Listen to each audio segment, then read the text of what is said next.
Ermənistan Silahlı Qüvvələrinin növbəti pilotsuz uçan aparatı məhv edilib. Bu, bugün səhər saatlarında baş verib. Ətraflı məlumatı və cəbhə bölgəsindəki vəziyyət haqqında son məlumatı Qarabağ büromuzdan Ramil İbrahimov verəcək.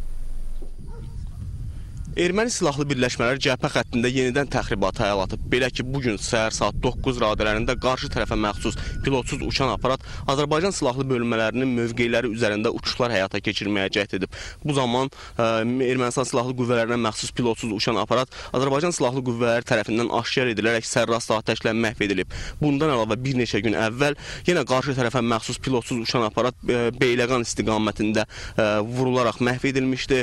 Onu da qeyd edim ki, Ermənistan silahlı birləşmələri cəbhənin müxtəlif istiqamətlərində ordumuzun mövqeləri ilə yanaşı dinc əhalinin yaşadığı kəndləri də hədəf alır. Belə ki, cəbhənin Ağdam istiqamətində ötən gün dinc əhalinin yaşadığı kəndlər artilleriya silahlarından atışa tutulmuşdu. Mərmilərin partlaması nəticəsində isə evlərə ziyan dəysə də dinc əhali arasında ölən və yaralanan yoxdur.